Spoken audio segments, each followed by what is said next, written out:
If someone has tried to get rid of these documents, they may be important.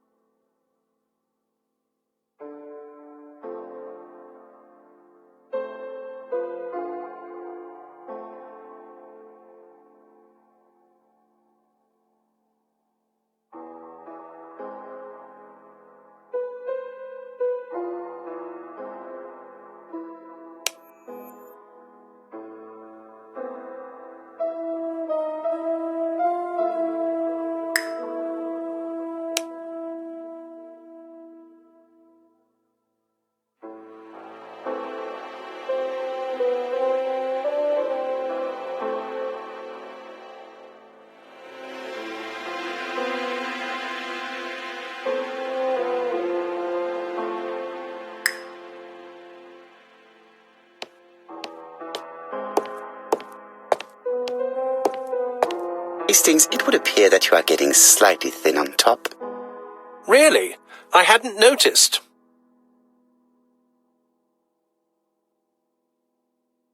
Mon ami, it is a pleasure to be working with you again. I have missed you these past few years.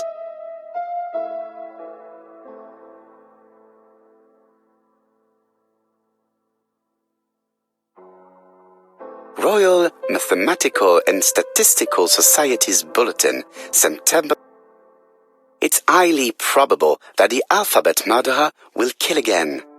Could we possibly estimate the number of victims in his next crime? Yes, and it is easy. As soon as we know the ratio of towns, cities and villages whose names begin with a D and the ratio of English people whose names are spelled the same. On the one hand, the ratio of towns, cities and villages in England with a name starting with D, and on the other hand, the ratio of English people with a name also starting with D. After this initial calculation, it is easy to deduce the likelihood of actually being murdered if you belong to the target population. Go to the last page to find our results and details on the calculations.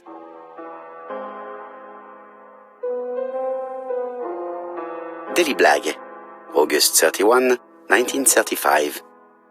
Moustache at half-mast. Poirot's repeated failure in ABC case. Sometimes small things trouble great men. Hastings, faithful collaborator of the Belgian detective, knows something about it. 3 mornings in a row, he confided to us, the cook broke the egg yolks when preparing Poirot's breakfast. This apparently casual event has greatly disturbed my friend, to the point it breaks his concentration and slows his judgment. I also noticed his moustache, of which he is so proud, being duller than usual. Poirot, I assure you I haven't said any such thing to the journalists. They twist everything.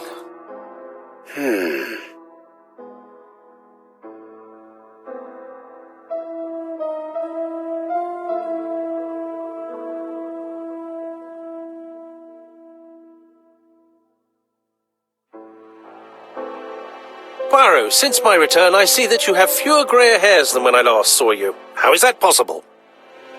Mon ami, I am sure that you will find the explanation all on your own.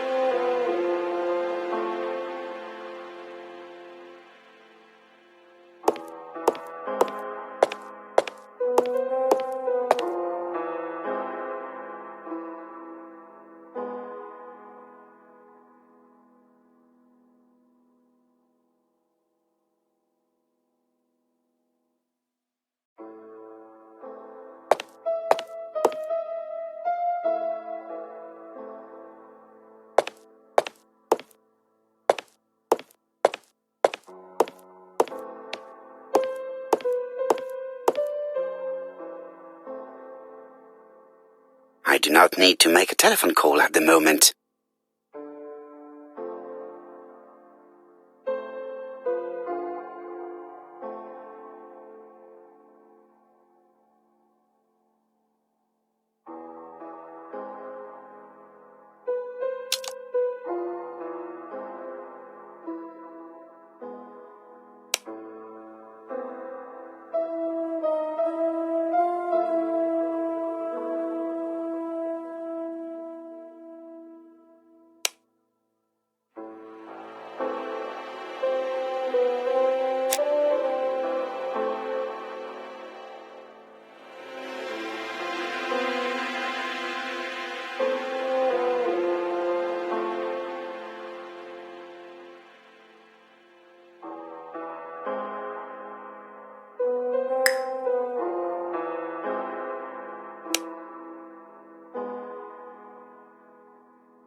It is not the right time to leave.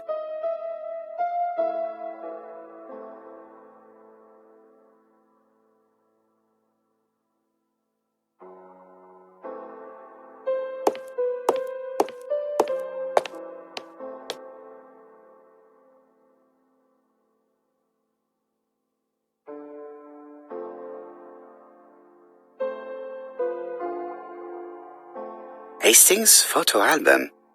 He is very proud of his bag.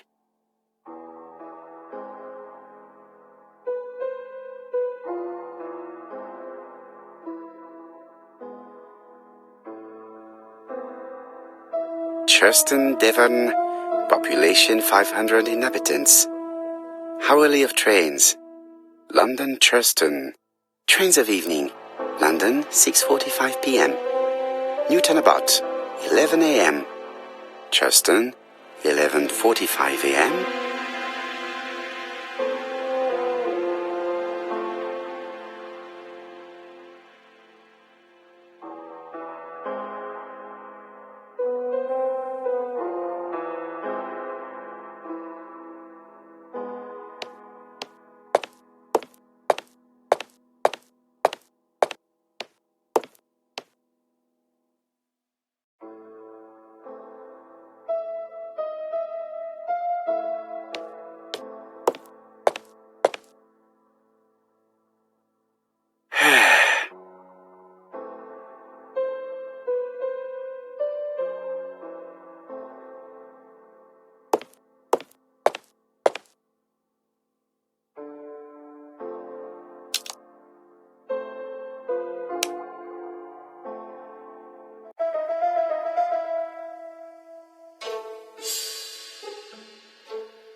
If someone has tried to get rid of these documents, they may be important.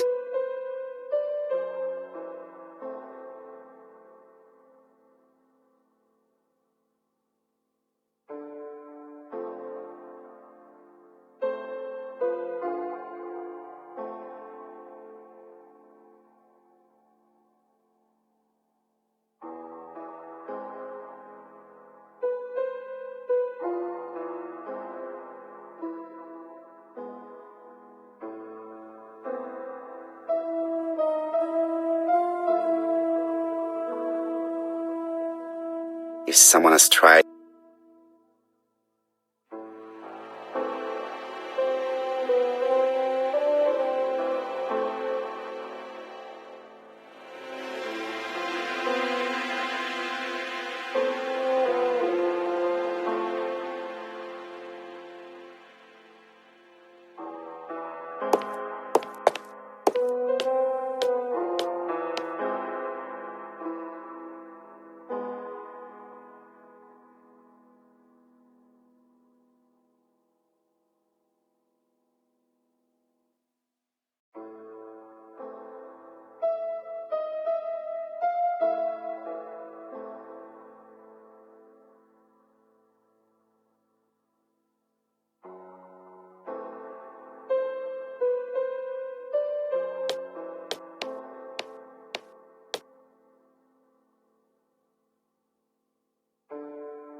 Some cool hair.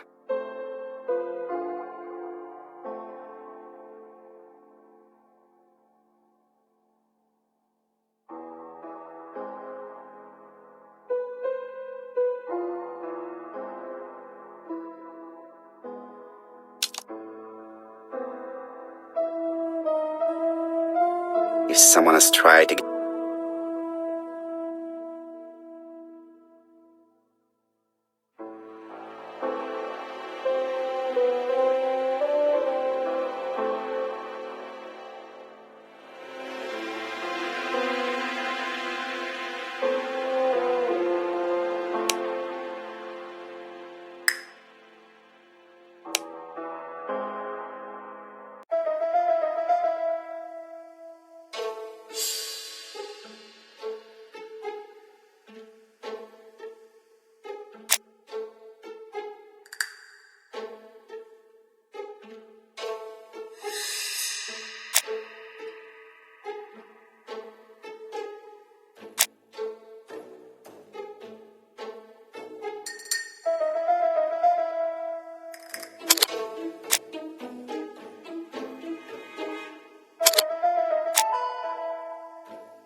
You must know how to read between the lines, Hastings. When Sir Carmichael refers to paternal affection, he is lying to himself. Read this engraving on the brooch. A dark dragon for an angel with glossy hair. These are the words of a lover, not a father. Lady Clark was not wrong. What if Sir Carmichael had fallen in love with his secretary? That doesn't mean that she forced him to do so. True, there are extenuating circumstances. She is a penniless orphan. But she is calculating. Just look how she avoided it when asked if she would have married Clark. I see. You think she seduced Sir Carmichael for her own gain, and that now she is doing the same with his brother. Poirot, your world is a very dark place. Do not get carried away, mon ami. We have another more important matter to settle. Really? Yes, would you believe that Miss Grey taught me something new? Let us now try and get our brain cells to work.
Perfectly clear, Hastings, perfectly clear.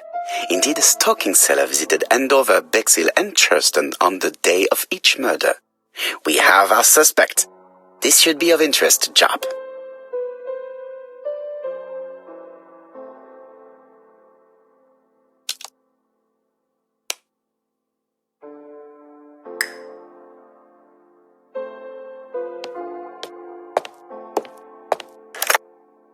Chief Inspector, we are looking for a stocking salesman. I see you have a suspect. Yes. Contact all the stocking wholesalers who may employ him. Your suspect is a salesman? No, he does not take orders. He sells door to door. Right. The hunt is on.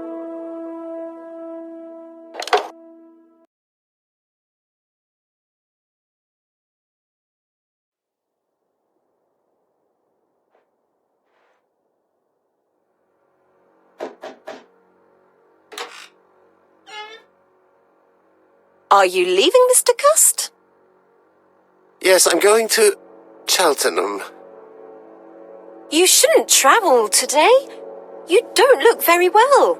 I have to. I have engagements. I must respect them.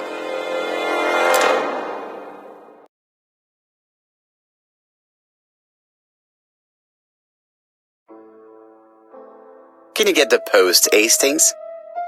And why don't you go and get it yourself? Très bien. What's going on? I've never known Hastings to be so disagreeable.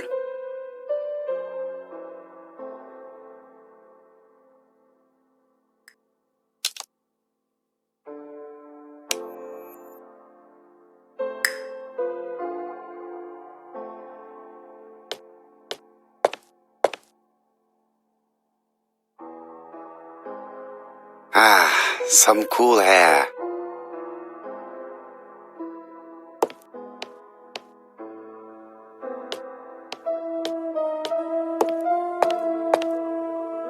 Are you collecting the post, Poirot?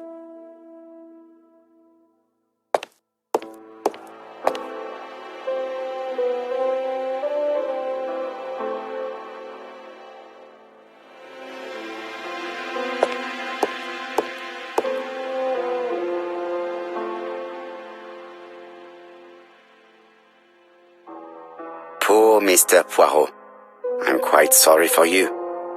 If at first you don't succeed, try again. We've a long way to go still. Typery? No, that comes later. Letter T. The next little incident will take place in Doncaster on September 11th. So long. ABC. I should compare this letter with the one on my desk which I received earlier to see if it does indeed come from the same person.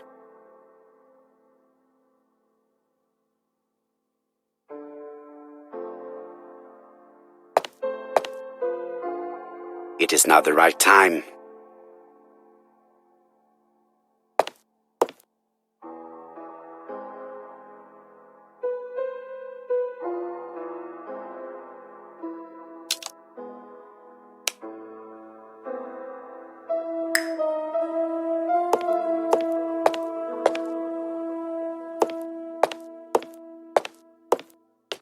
Hasty.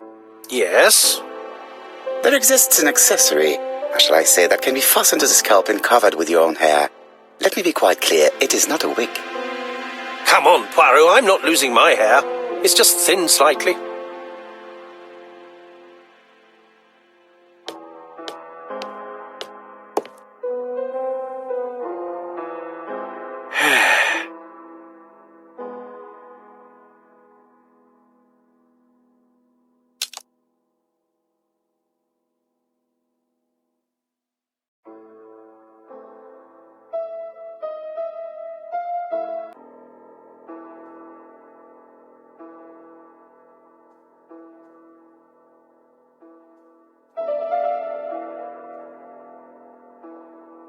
Let us examine this more closely.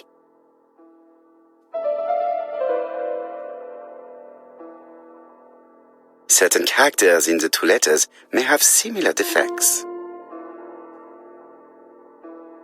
Yes, this I is weird.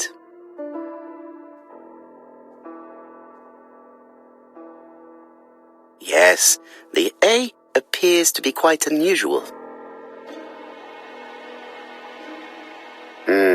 The W is not printed properly.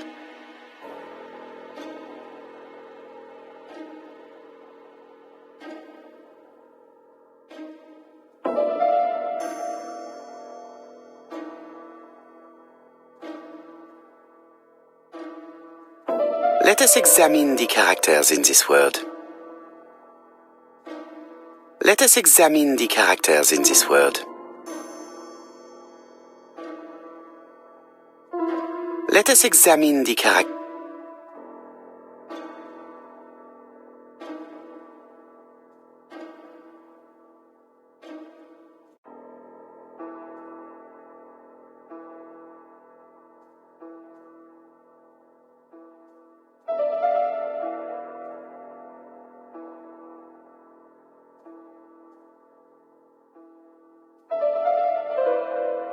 Let us examine the characters in. Let us examine the characters in. The W is not printed properly.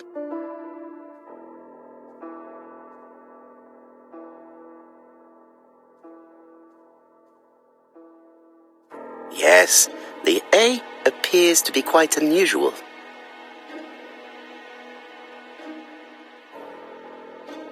Right, let us compare this with the other letter.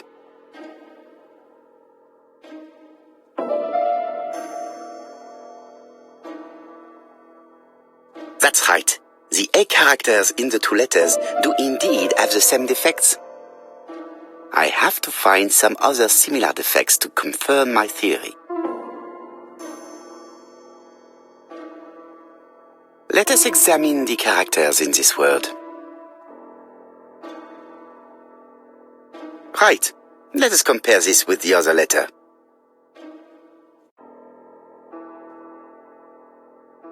I don't see anything. Let us examine the character. The W is not printed properly. Right. Let us compare this with the other letter.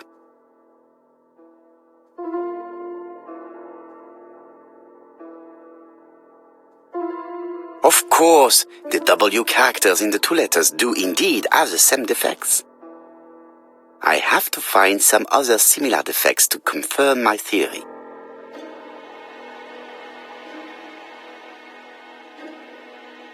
Yes, this I is weird. Right, let us compare this.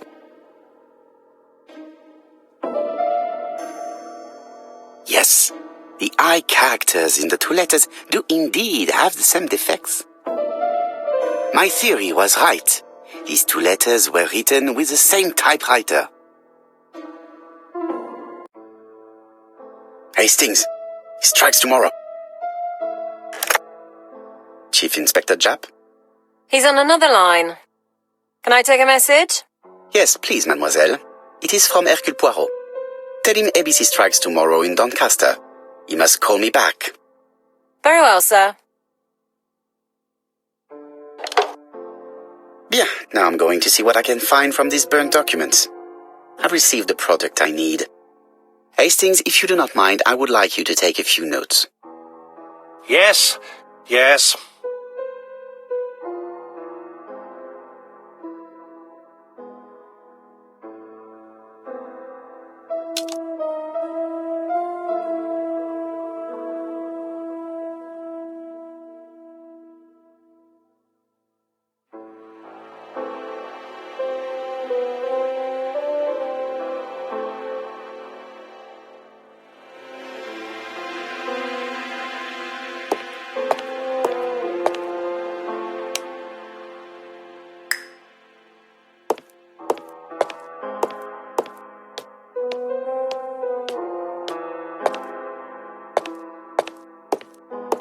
So, how are you getting on? I'm ready to take notes.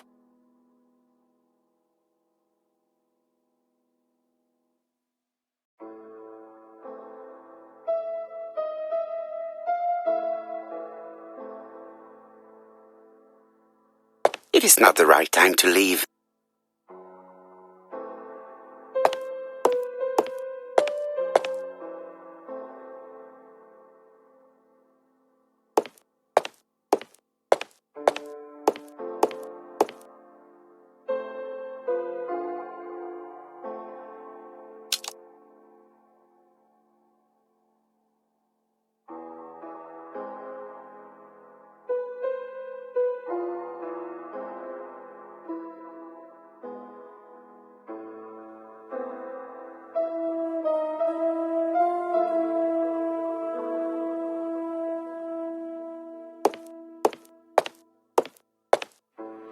I've finished with this subject.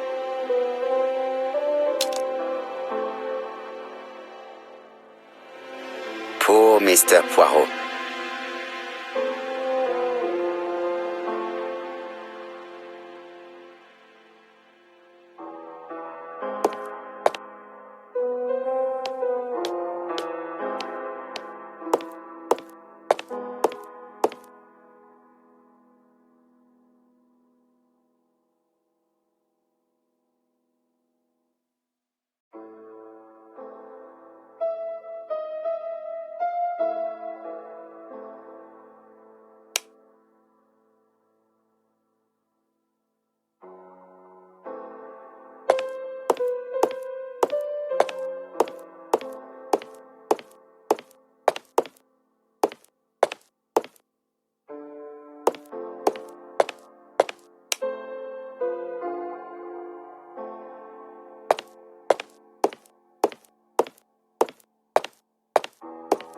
So, how are you getting on?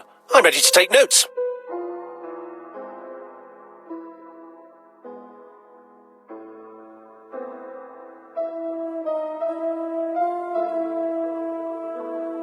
It is not the right time.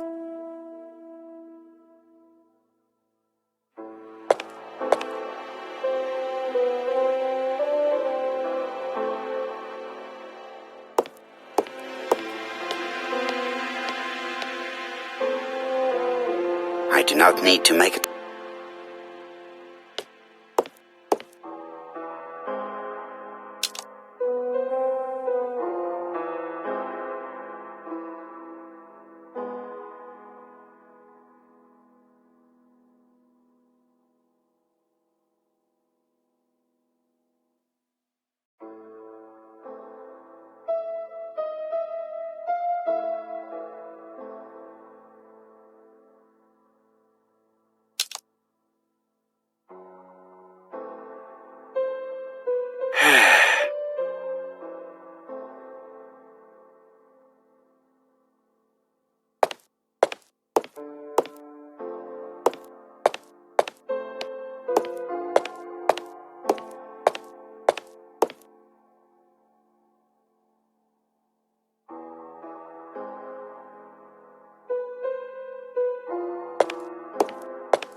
I lock my revolver in this drawer.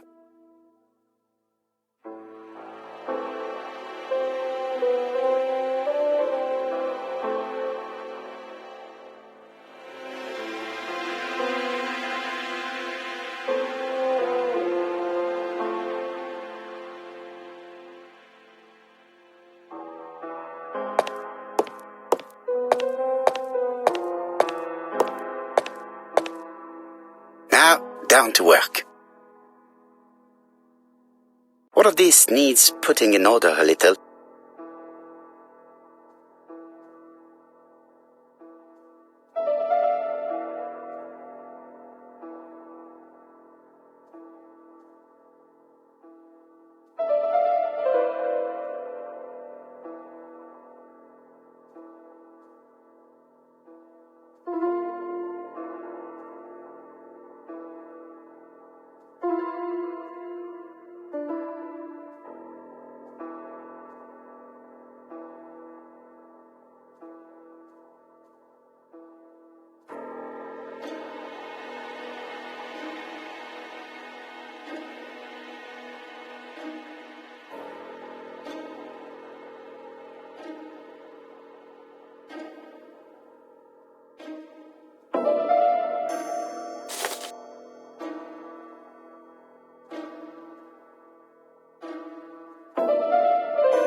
This piece should be placed here. This piece should be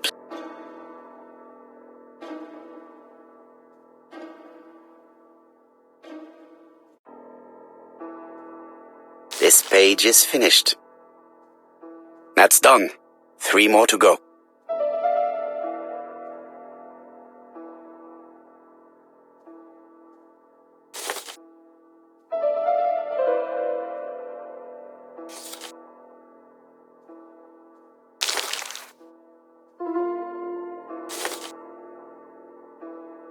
This page is finished. And that's 2 done.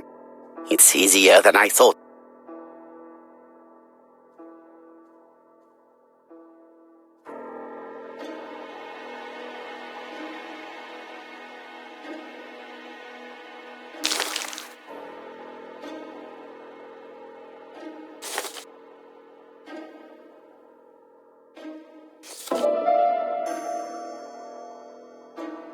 This does not look too difficult. This page is finished. Only 1 more. Keep going.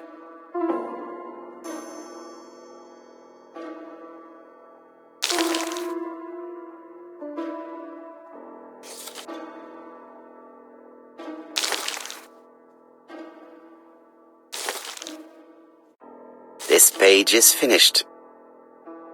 All the pages are reconstructed.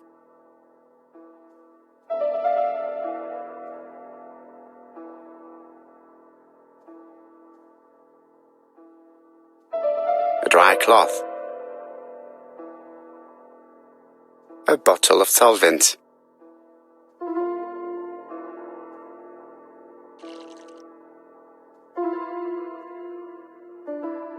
The cloth is now soaked with solvent.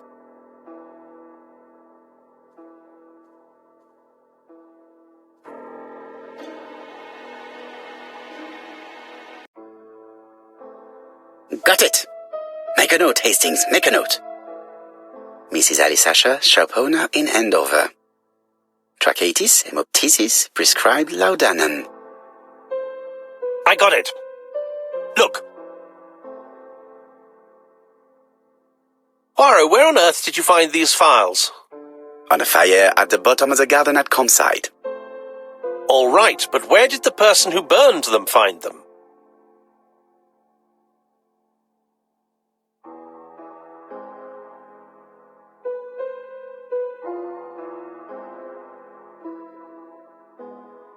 Alice Asher, shopkeeper in Andover. Tracheitis, hemoptysis, chronic cough with loss of blood. Prescribed laudanum-based cough medicine. Betty Barnard, waitress in Bexhill. Chronic bronchitis causing dysphonia. Advised to stop smoking. Alexander Bonaparte Cust. War wounded, mustard gas and head trauma. Pulmonary emphysema. Hemoptysis. Coughing fits with blood. Suffers from absences and amnesia. Dick Dudley Dunbar, owner of the Black Swan Hotel in Doncaster. Asthmatic, heart disease, heart condition. Let us now try and get our brain cells to work.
burned documents are medical records, and without a doubt they come from Clark's archives.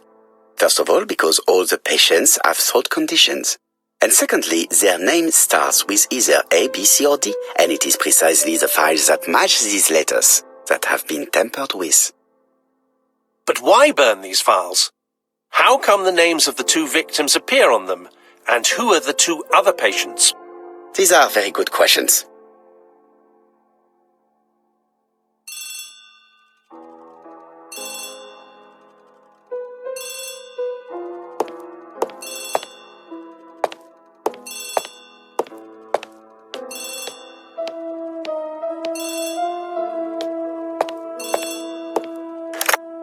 Hello, Poirot?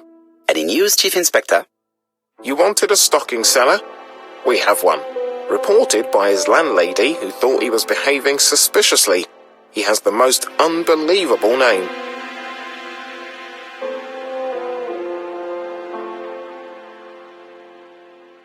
Alexander Bonaparte Cust. Yes, Alexander Bonaparte Cust? How did you guess? Poirot, you have magical powers. It's a serious lead. I called Doncaster. A person matching Cust's description has been seen at the station. He got off the train from London, but after that, nobody knows where he went.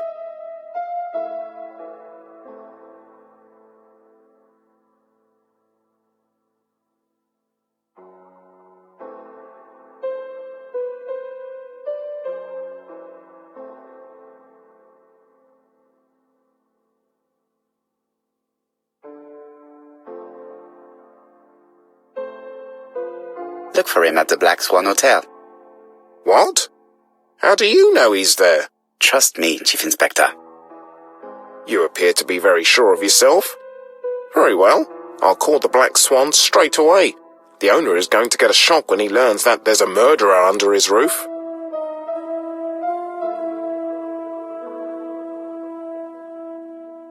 Do your best, Jap. You can count on me. Hastings, everything is at stake. With a little luck, our main suspect will soon be under lock and key.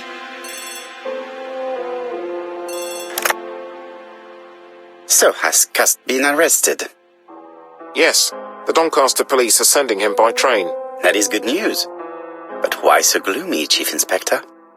Well, when I told the hotel owner that he was sheltering a murderer, he collapsed. He's dead? No, fortunately, but it has taken its toll on him.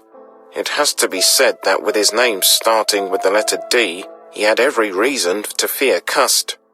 I bet he was going to be the next victim.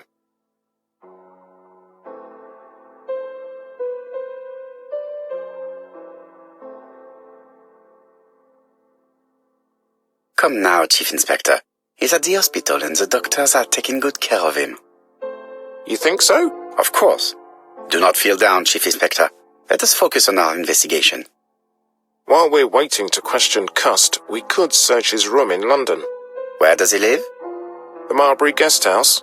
I'll see you there. Yes, but start without me. First of all, I have to sort out a few details for Cust's transfer. I understand. À bientôt. Hastings, we are making good progress. Please go and search the room of our number 1 suspect. With pleasure. I did have a dentist appointment, but I'll cancel. The dentist. So that is why you were so nervous and bad-tempered. A visit to the dentist is never an enjoyable prospect. But an unavoidable one.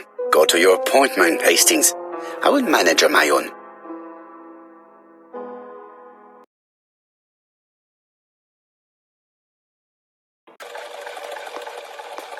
To Marbury Guest House, please.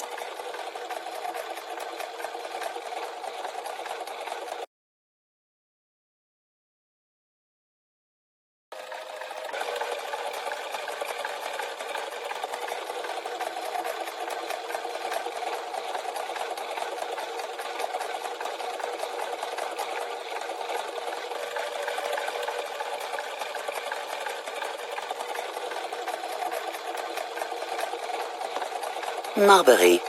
There is a very pretty village by this name, in Cheshire.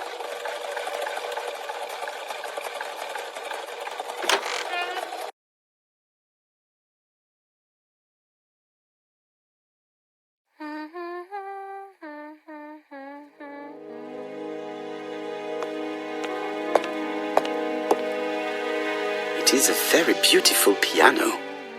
Maybe Mrs. Marbury likes to play in her free time.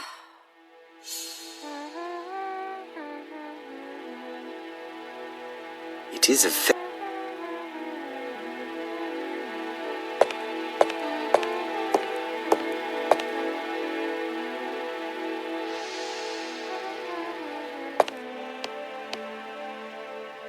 It looks like I've found the real master of this house.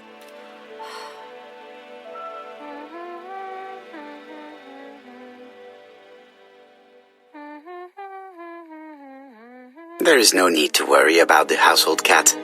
I'm sure that Mrs. Marbury lets it do what it pleases.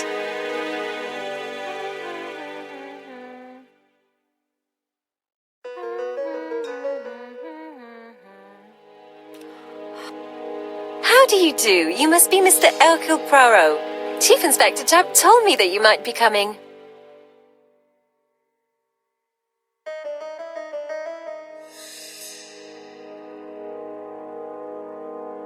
Madame, you may be of valuable help to me. It would be my pleasure to help you. Will there be some journalists there as well? I think you might even be interviewed. You are key witness. I've suspected him for some time, but he appeared so harmless. Oh yes, sometimes he got angry and waved his arms about. But even then, he wasn't frightening. And he was as gentle as a lamb again immediately afterwards. It was only this morning that I understood. He told me he was going to Cheltenham, but my daughter saw him at Euston Station. It's not the right station. To get to Cheltenham, you have to take the train from Paddington. And what's more, Mr. Cuss left behind an ABC with Doncaster underlined. As you can imagine, when I saw that, I called Scotland Yard.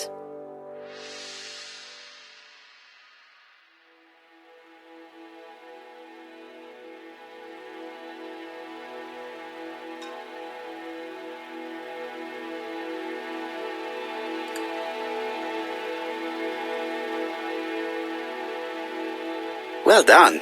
You were right. He did go to Doncaster. So I was right to warn the police. Tell me, did you have any other reason to suspect Mr. Cust? Well, he's odd. Sometimes he coughs really loudly and complains that his throat is burning, and sometimes he talks to himself and stares into space.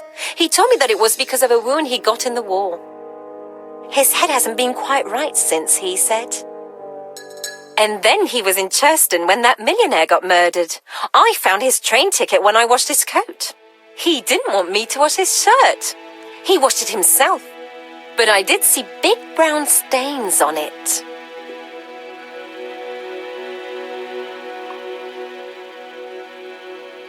Where were the stains on the shirt? On the collar and on the buttonholes. Cut used to travel for his work. Is that correct? Oh, it wasn't for pleasure. He was always unwell on trains. But he had to sell his stockings around England. I have to respect my engagements, he used to say. Do you know where Cust was at the time of the murder in Andover and Bexhill? On June the 21st and July the 25th? No, I don't know. That was a while ago, you know. But surely you keep a register. It won't do you much good. Mr. Cuss rents his room for the year. If he goes away for a few days, I have no reason to make a note of it. Ah, I remember one thing. Bexhill's by the sea, right? Indeed, it is a large seaside resort. Well, as it happens, at the start of July, Mr. Cust asked me to repair his bathing dress. Suspicious, huh?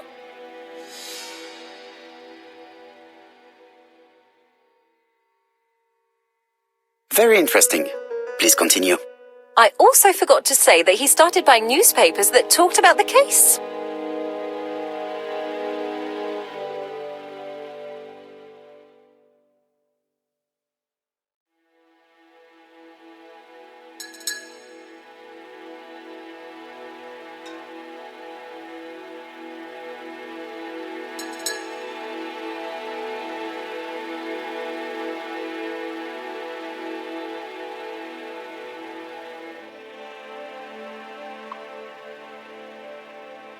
Which newspapers? The evening ones and the daily ones. That will be all for now. I'm going to take a look at his room. Take the key on the counter.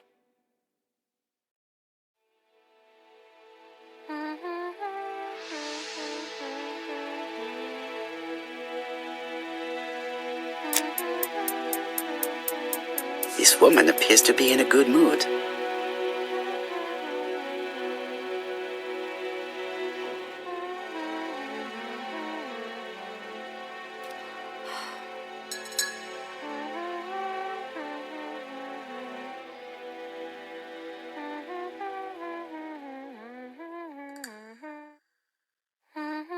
I really would like to help, but I think I've said all I have to say.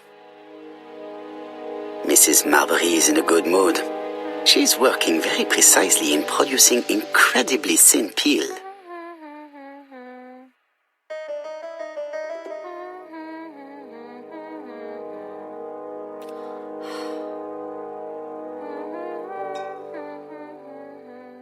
I don't think my register will help you.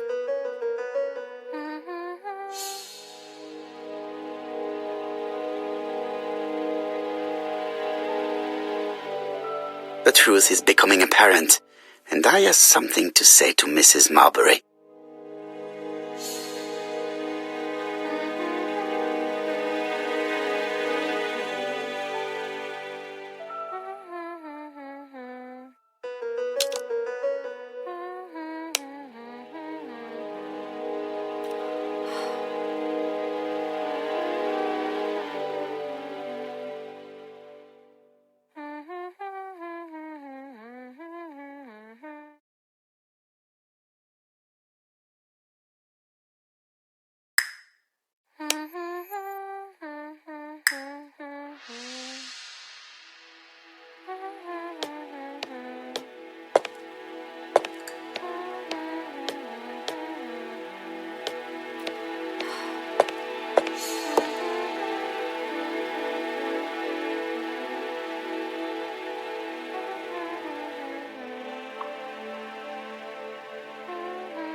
I have something to say to Mrs. Marbury.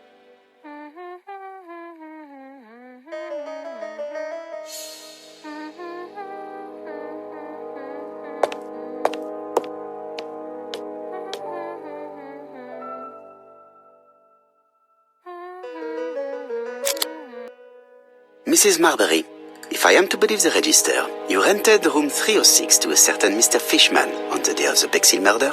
Room 306 is Cust's room. Can you explain yourself? Yes, I remember. Just for one night as a favour. Mr. Cust was away, all my other rooms were taken, and poor Mr. Fishman had nowhere to go.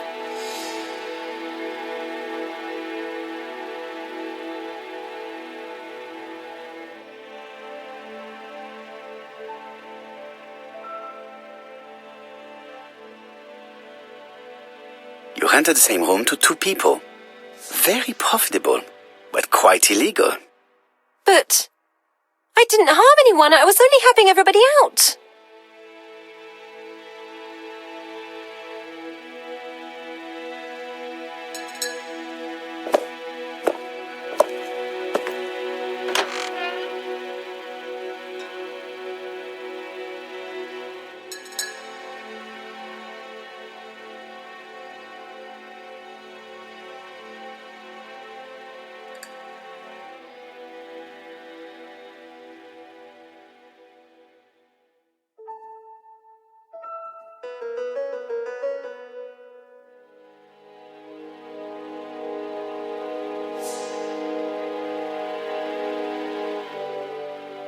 Laudanum Cameron's Chemists. Laudanum, a medicine for coughs. It is what Dr. Clark prescribed for Mrs. Asher. This subject would probably be useful to me.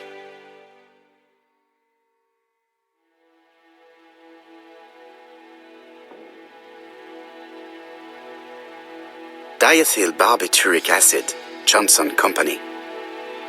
I know this medicine. It is a powerful sedative. This subject would probably be useful to me.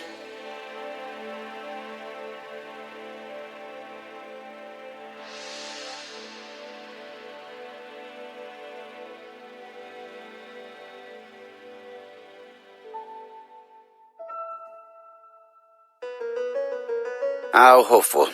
This place is a real mess.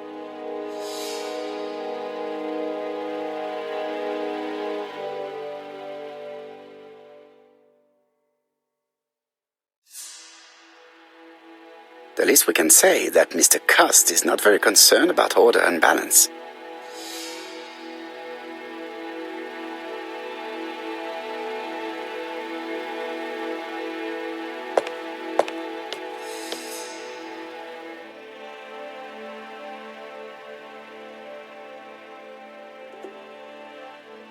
John Milligan, Managing Director, Silky Legs, Frederick Street, Leicester. To A.B. Cust, Marbury's Guest House, 1935, May the 21st. Dear Sir, further to our letters dated 5th and 10th of the month, we confirm we are you as door-to-door salesman, according to the conditions stated in our previous letters. We will send you the articles by mail and also a Redfield typewriter you will be using for every business letter. Regarding the schedule of your rounds, please do as following. June 21, Andover. Arrive by train the 20th in the evening and get a room at Station Hotel.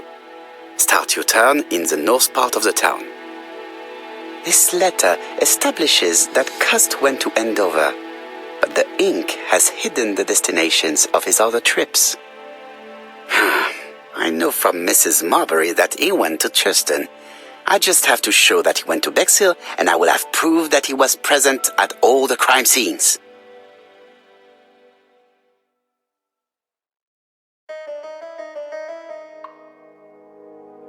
Did Cust drop it when he opened the window, or was it Mrs. Marbury while she was cleaning?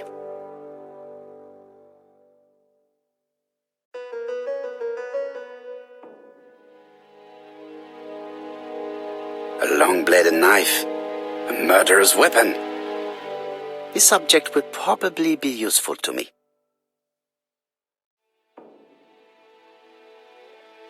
It's an ABC.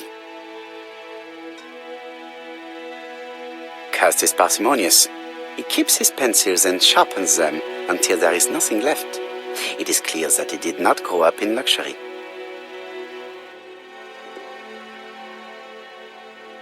I have to get the ribbon. How am I going to do it?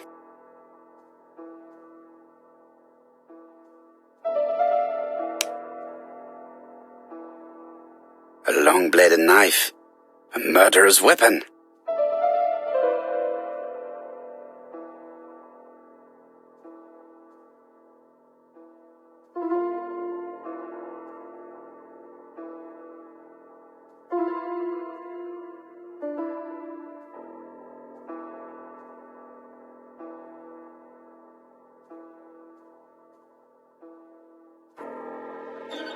The left-hand heel has been removed.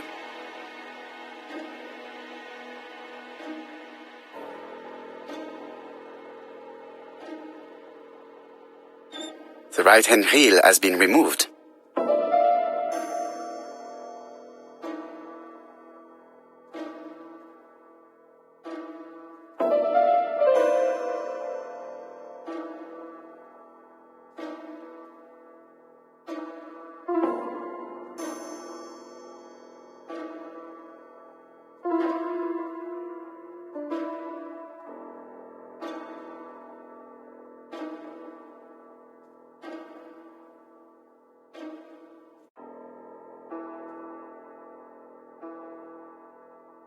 Something is blocking the ribbon.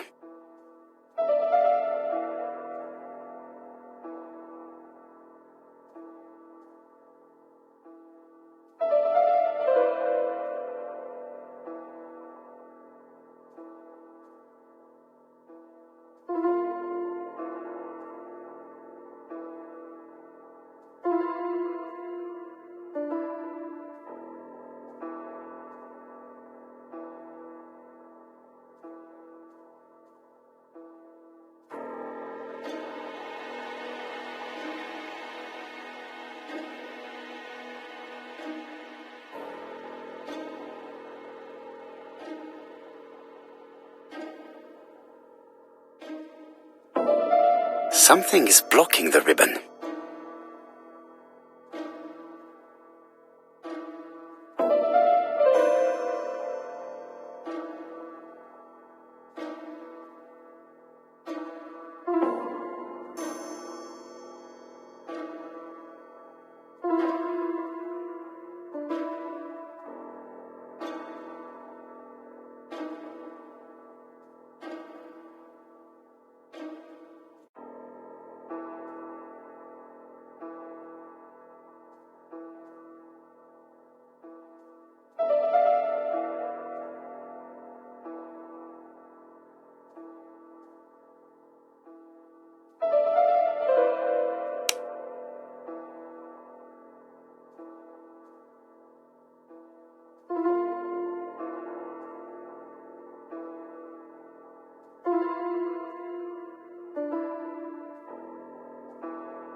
And here is the ribbon. Let us see if it was indeed used to write the letters sent by ABC. I only need the ink ribbon for my inquiry. I will let Jack clean the keyboard if he wishes.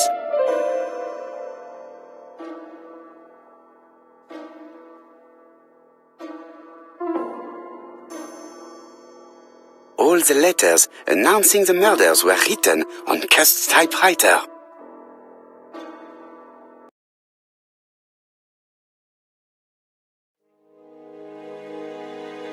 War of 1914-1918. By the King's order, the name of Corporal A.B. Cust, Devonshire Regiment, an army dispatch, wounded on the Somme front, victim of a gas attack. Corporal Cust greatly deserves his distinction.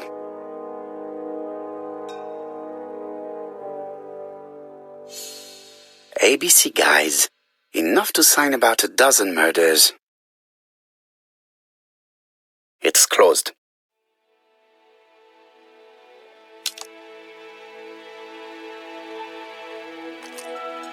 This knife is very useful. Who knows, maybe it never cut anything other than string. Stockings.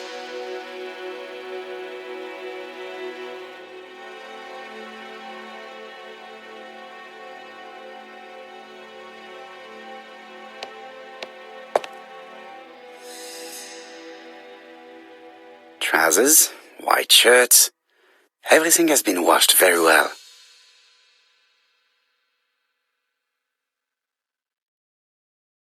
The Bexhill daily paper, dated from the day of the Bexhill murder. Most probably the basting dress repaired by Mrs. Marbury's expert hands. All the main articles referring to the ABC case are here, from the Churston murder onwards. Nothing before that date.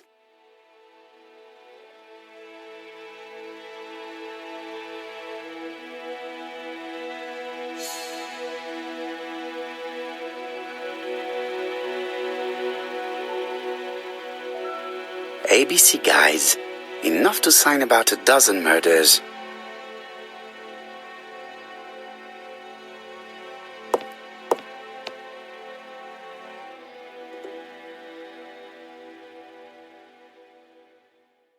The least we can say that Mr. Cust is not very concerned about order and balance.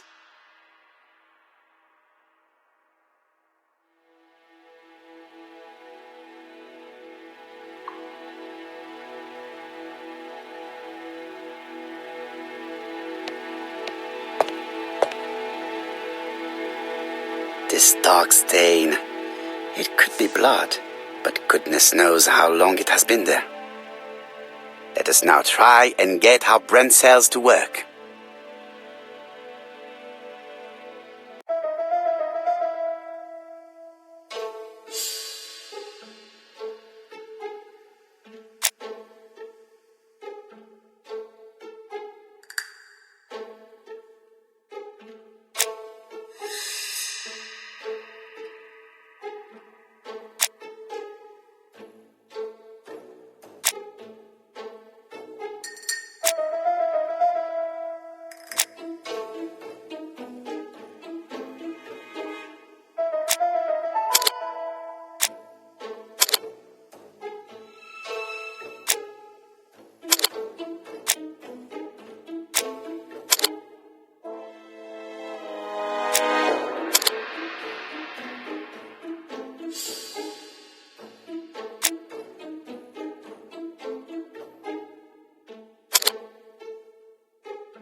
The register shows that Cust did not sleep at the guest house on the day of the murder. Where was he? Bexhill. The Bexhill paper reveals it. Cust bought this newspaper in Bexhill on July the 25th. No use continuing the inspection of this room. I've seen all there is to see.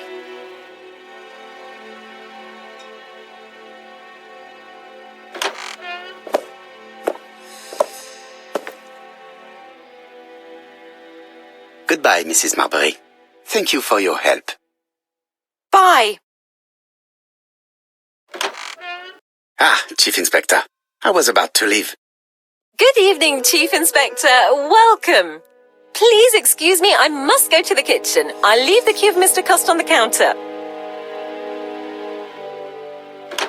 I'm sorry I'm late. I've spent ages with the Doncaster police. And you?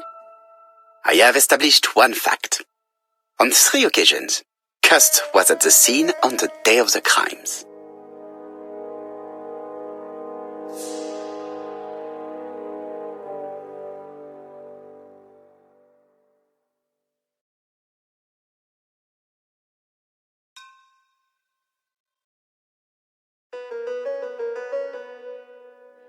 I had best talk to Job. I've listened closely to what you have to say, Poirot. For me, there's no doubt Cust is guilty. Do you have any element that might prove the contrary? That is what we're going to look for. Let us now try and get our brain cells to work.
The evidence against Cust is overwhelming. His presence at the scenes, the knife, the blood-stained shirt, the ABCs in a box. C'est vrai. However, the blood Mrs. Marbury saw on Cust's shirt may have been his own. According to his medical records, he suffers from hemoptysis. The murderer cut Sir Carmichael's throat from behind, and the blood spurted outwards. You would expect the murderer's shirt to be stained on the sleeves, not on the buttonholes. Yet we see quite the opposite. You would expect the murderer to keep the newspaper articles about his crimes. But Cust's collection starts in Shuston, as if it discovered the case rather late. I agree it's troubling, but it doesn't change my mind. There's small details that we should be able to clear up by questioning Cust. When can we talk to him? Doncaster is sending him to us on the first train. Are they questioning him already? He says he can't remember a thing. It's plausible. Doctors say he suffers from absences and amnesia. Mrs. Marbury has confirmed this. He may have done the murders in an altered state. A familiar situation. It's not enough to clear his name. Dr. Thompson insisted that even if you don't know what you're doing, you never commit a murder without wanting to. Très intéressant. I shall remember that. Right. I'll go and examine the suspect's room. Chief Inspector, I took the liberty of removing a few clues to examinatum. All right, we'll discuss them tomorrow. In the meantime, I'm going to see if you've missed something.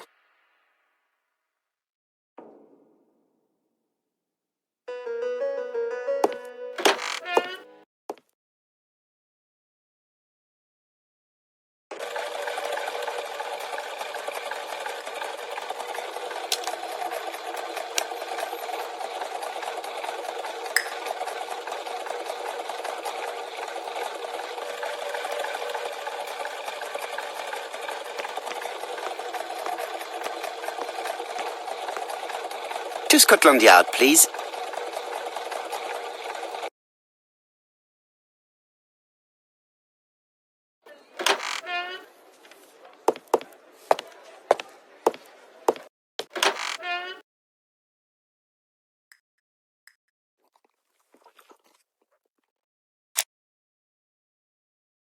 This man is not in good shape.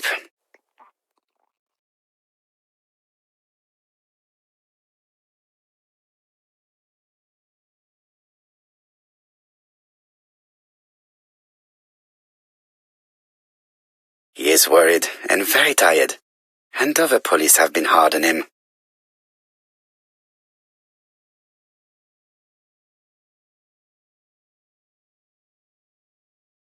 I am not going to leave before having finished questioning him.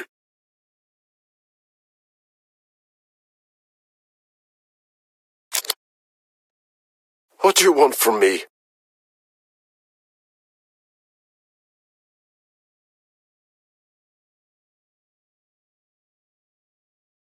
Good day, Mr. Cust. I am Hercule Poirot.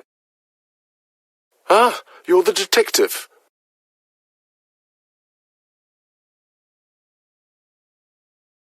Yes, I am the person you have been sending the letters to. I didn't write these letters. I've already said so.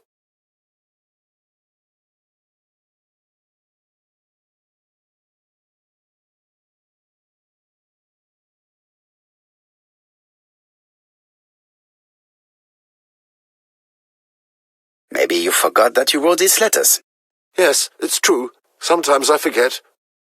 Maybe I did type them.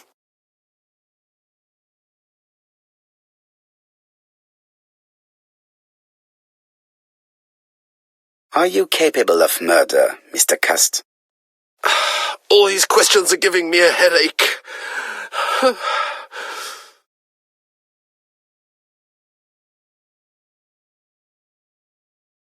You suffered during the war. It's true. I was wounded. I suffered. But the army was the only place I didn't feel inferior. No questions. Just orders to follow. But ever since you were wounded, you have absences, bouts of amnesia. And headaches. Professor Clark treated you. Yes, a few years ago he really helped me with my burned throat.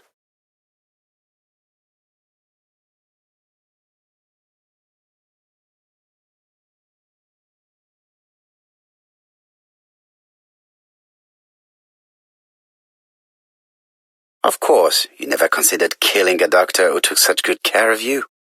No, never.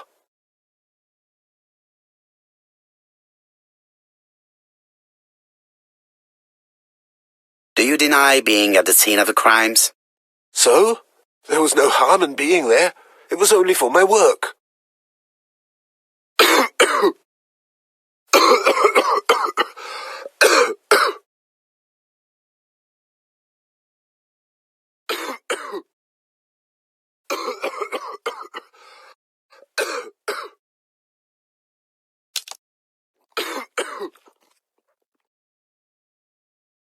I know this medicine. It is a power...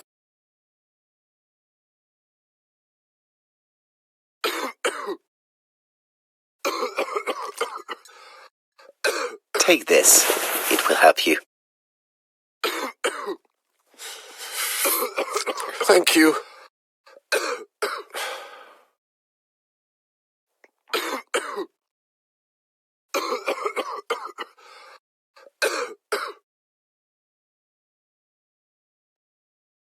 Oh, good God, my shirt is covered in blood again.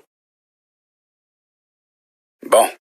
I now know where the bloodstains Mrs. Marbury saw came from. Are you well enough to speak? Yes, I feel much better.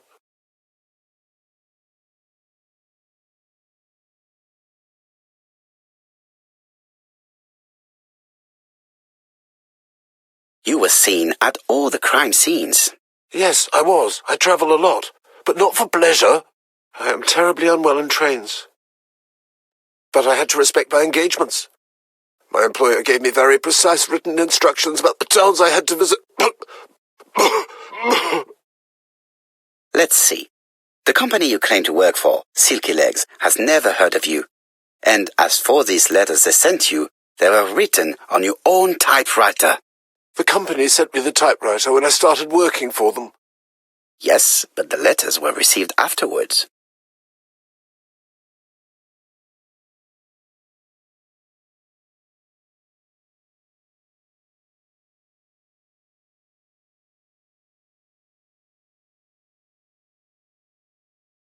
So it would appear that you typed them before sending them to yourself. I don't remember. Good God! I don't know what's happening to me. My head hurts terribly.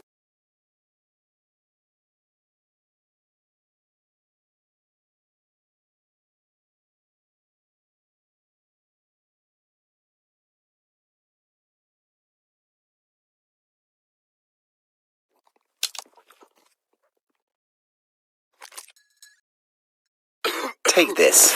It will help you.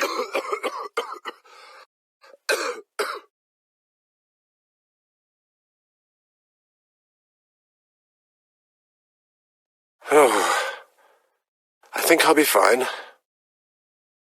Let us see, Cust. Look at me.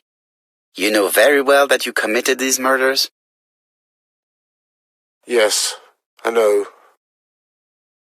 But I'm not wrong in saying that you do not know why you committed them. No, I don't.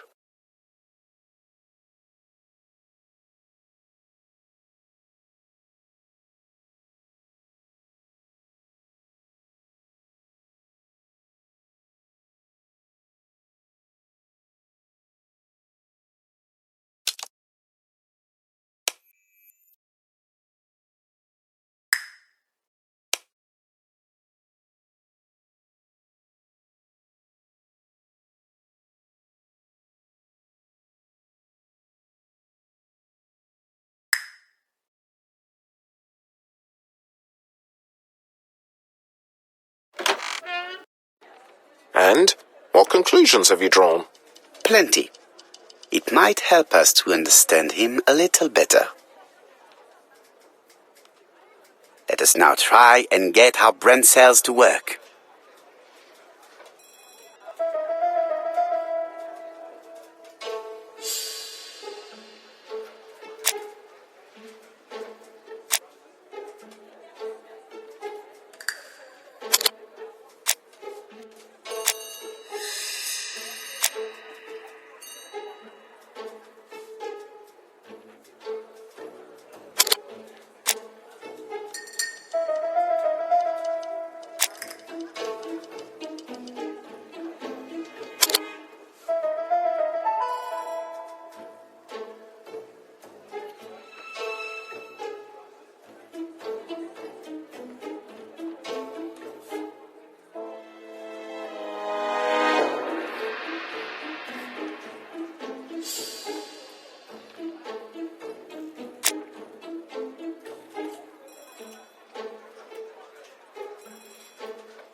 I don't see any clearer than before. This is worse. There is one point to highlight. C'est curieux. Cust admits that he killed, but he does not know why. What did Dr. Thompson say? Even if Cust killed while in an altered state, it still must have been his deepest desire. He must have had a motive. Let's keep it simple. Never mind his motive. He confessed. But you see, he can confess to anything and everything. He denied the murders and then he confessed to them. He confirmed that he never typed the letters. Then, with great ease, I managed to get him say quite the opposite. Come on, he behaved like a guilty man. He lied to his landlady. Because deep down he believes himself guilty. From the papers, he noticed that he had always been at the scene of the crimes. He must think that he killed and then simply forgot what he had done.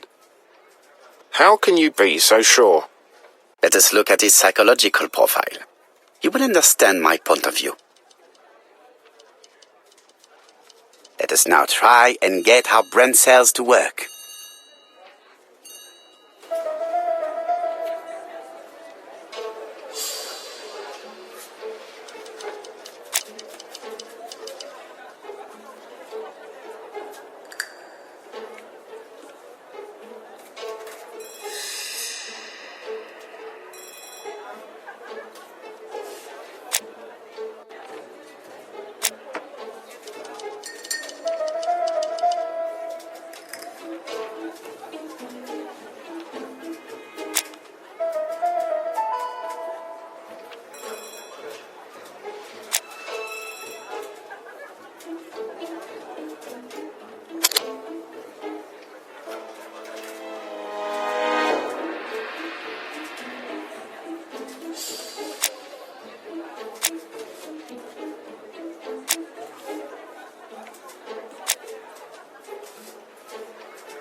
You see? Cust's character is quite the opposite of the murderer's. But if he's a madman, can we really talk about his character? You know very well that our murderer does not behave like a psychopath.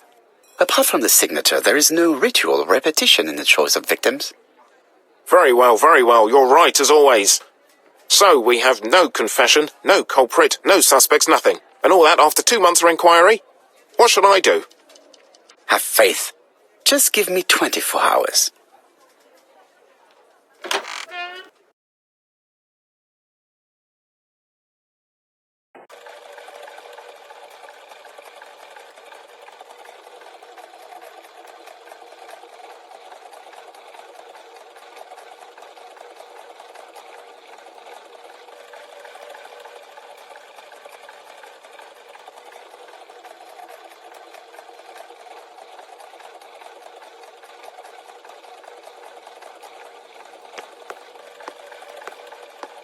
To White Haven, please.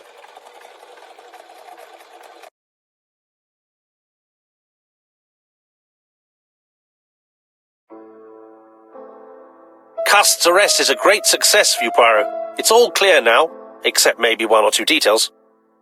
Details. Ah, mon ami. The devil is in the detail, as we say. Excuse me? Patience, Hastings. Everything will be clear once our guests arrive. Best be prepared. Slip a revolver into your pocket before they do. A revolver? But Poirot, what are you afraid of? Trust me. It is important you carry a weapon for this meeting. I will lend you mine. What about telling me what you have in mind? Surtout pas. You wouldn't be able to play your role. Wait one moment, I will bring you my weapon.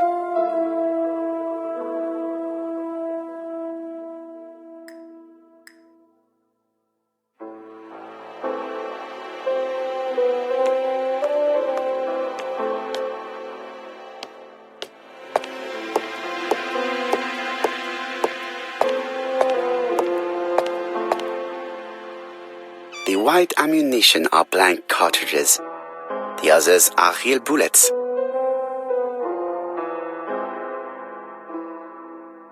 The revolver is loaded with real bullets. I still have time to choose blanks.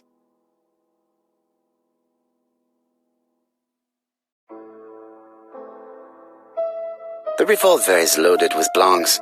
I still have time to choose real bullets.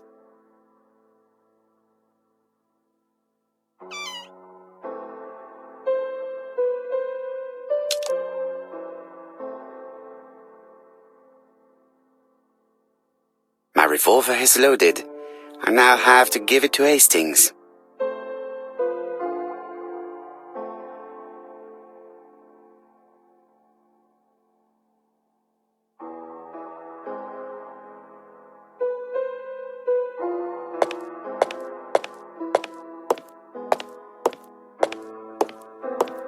What about telling me what you have in mind? Surtout pas. You wouldn't be able to play your role. Wait one moment, I will bring you my weapon.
Voila, I entrust you with my weapon. It has hardly been used, it is almost new.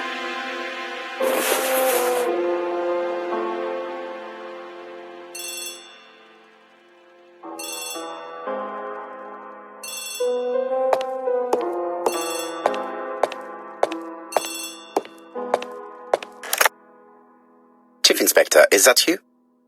Yes. Sorry, but we haven't found anything. Have you checked the typewriter?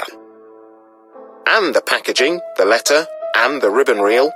We've only found prints left by Cust and his landlady. Well, never mind, I shall make do. So, are you still going to hold your meeting? Of course, Chief Inspector. I can hear my guest coming up the stairs. Why have you brought us here, Mr. Poirot? Since Cust's arrest, I thought it was all done and dusted. Miss Gray formally identified him, as well as Miss Barnard. Yes, and the stockings he saw drove the same brand as the ones found at my aunt's. This is all true. However, a case is not closed if some questions remain open. And one question is, why did the murderer send me his letters? Why did he challenge me, Hercule Poirot? Perhaps he wanted to play with you, to taunt you. Xenophobia? Maybe he didn't like you because you're foreign. I may be wrong, but maybe by provoking you, he was looking for glory? All these theories should be studied. Let us now try and get our brain cells to work.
Is everything clear now? You might like to explain your reasoning again. Of course. First of all, remember that the murderer made it a rule to always post his letter before the murder. He never digressed from that rule. However, in Churston, he encountered a problem. The village has only 500 inhabitants. With advance warning, it would be easy to arrest him. Therefore, the murderer delayed his letters deliberately with the wrong address. The plan wouldn't have worked if he'd sent it to Scotland Yard or the papers because everybody knows their addresses. The mistake would have been corrected and the letter would have been on time. That is why the murderer chose me as the recipient. Because for his plan to succeed, it was necessary for at least one of the letters to have a wrong address and get lost. It was very cunning. Absolument. It is a very subtle plan. It matches the profile we have drawn up of him perfectly. That of an intelligent, daring and calculating murderer. But that's not how you describe Cust. You are quite right, mademoiselle. Like you, I find it hard to believe that this dull character is the clever murderer we are looking for. Do madmen... I mean, if he's mad, he might have two very different sides. No doubt. But the murderer is not mad. All the specialists agree that he does not have the profile of a psychopath. But if Cust is not guilty, how do you explain his presence at the scene of the crimes? Mr. Clark, the answer to your question is in the medical records of your brother's patients. Documents which Cust most certainly did not have access to. Let us now try and get our brain cells to work.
Dr. Clark's patients' records provided a very useful list of potential victims, sorted by alphabetical order.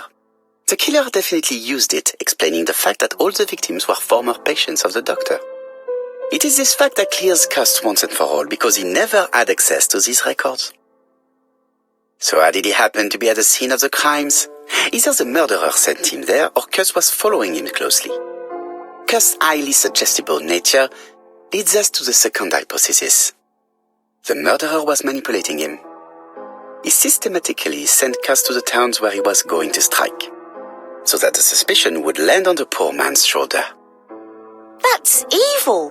What sort of killer could have such a plan? And what would he gain from 3 completely different murders? Indeed, it seems unlikely that the same murderer committed all the crimes. What should we take from that?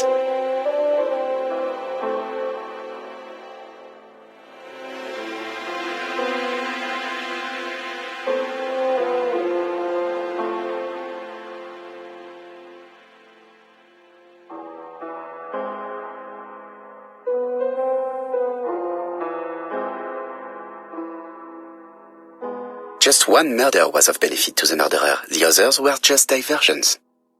On reflection, there is only one conclusion. The murderer killed once out of interest, and twice to divert our attention. This reasoning points at 2 potential culprits. Franklin Clark. Donald Fraser? Yes, mademoiselle, that's good thinking. Mr. Fraser may have killed Betty out of jealousy. Mr. Clark may have killed his brother in order to inherit his large fortune. Both have a motive. But Donald did not have access to Dr. Clark's records. Please allow me to disagree with you, mademoiselle.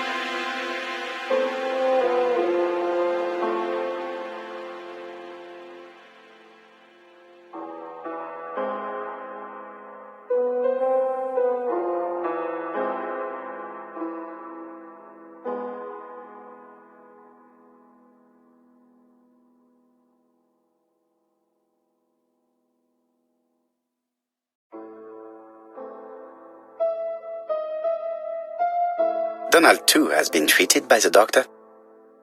You're quite wrong, Mr. Poirot, and it shouldn't be difficult to prove. Oui, please excuse me. It was a slip of the tongue. This is what I wanted to say. Donald, Sir Carmichael was one of your firm's customers. We found a surveyor's report among his papers that proves it.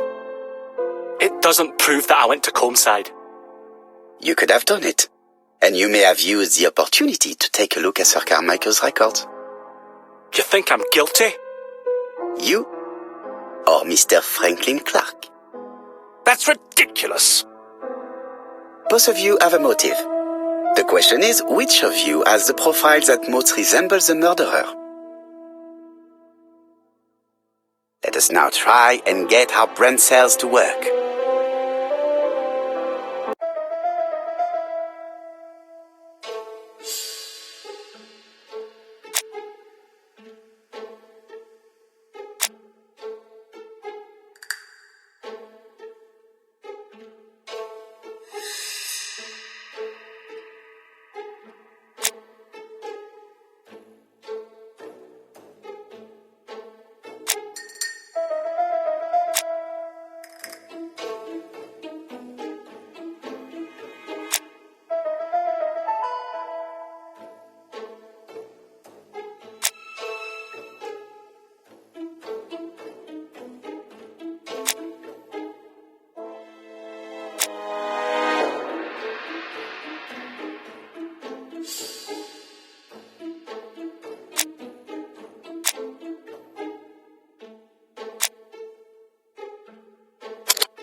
Ladies and gentlemen, Donald may share many character traits with the murderer, but he does not have his cold indifference. He has a temper. It is hard to imagine him planning anything.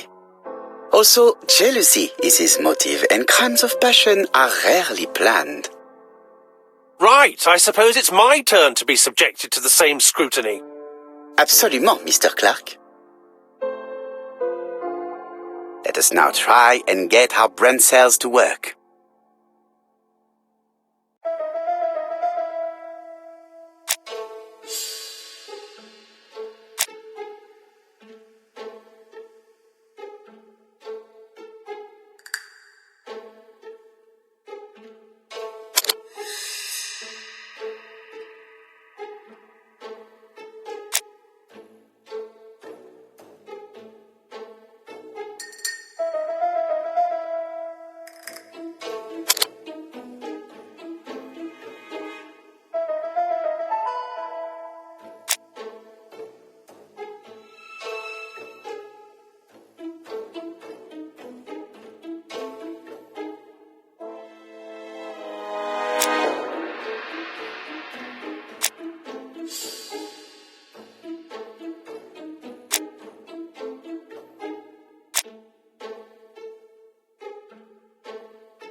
As you have all seen, there is a disturbing similarity between Mr. Clark's profile and that of the killer.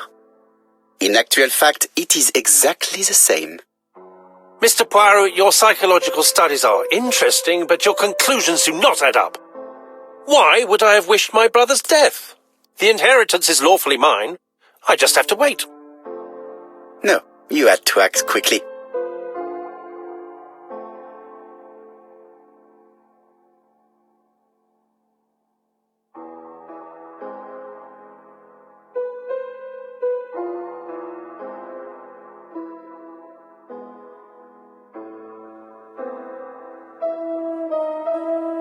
Because you are incapable of waiting. Really? Well, I am no murderer. You presented him as being a cold and patient schemer. Certes, normalement. But Lady Clark's imminent death precipitated events. Mademoiselle, although you haven't been telling the truth, there is no doubt in my mind that you would have found a way to marry Sir Carmichael after Lady Clark's death. For you, Mr. Clark, it was a disaster. If Miss Grey had children by your brother, you would not have inherited a thing. You realized the danger after reading several letters from Comside, especially one in which your brother opened his heart to you. So you hurried home from China, and you took action. In truth, Cust was no more than a puppet manipulated by the real culprit. You, Mr. Clark. Such an imagination, Mr. Poirot. In fact, nobody manipulated Cust. The famous instructions he received by post. He wrote them on the typewriter. We know that for sure. Oh no, you know perfectly well. That is not true. Eh bien voilà, light has now been shed on the ABC murders. Your theories are ingenious, but you haven't any proof. 1 point to him. For the moment, I have no material proof. Either I admit to it, or I bluff.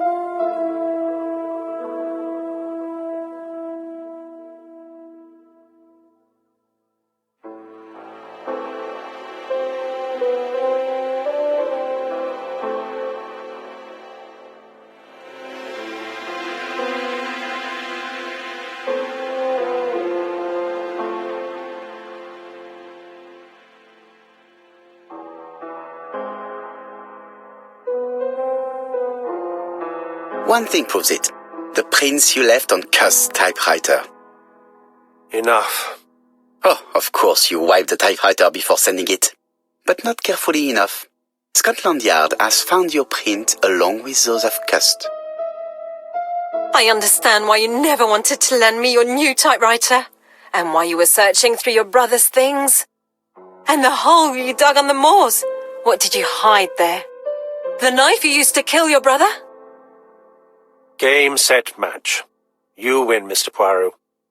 But it was worth trying.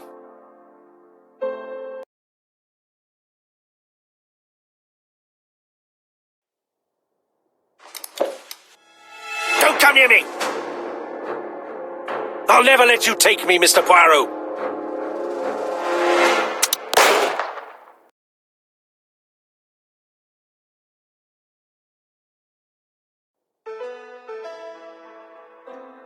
I'm sorry, Mr. Clark, there is no easy death for you. I expected your reaction, so I used blanks. I'm sorry, mademoiselle, but your second chance has been lost. Franklin Clark will never inherit his brother's fortune.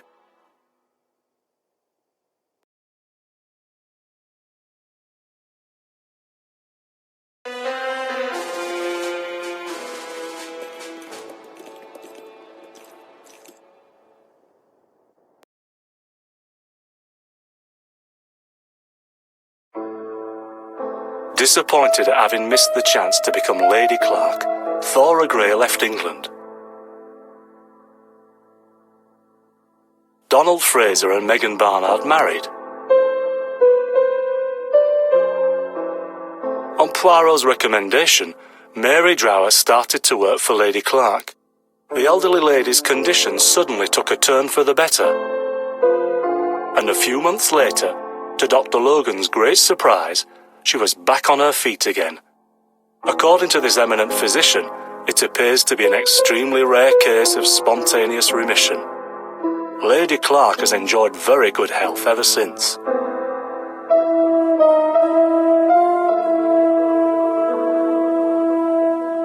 Journal of an Innocent. The incredible story of ABC.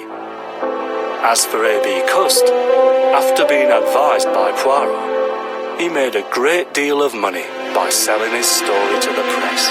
And as for me, and with business booming, the Black Swan has become the #1 tourist attraction in the whole of Yorkshire, even more popular than York Minster.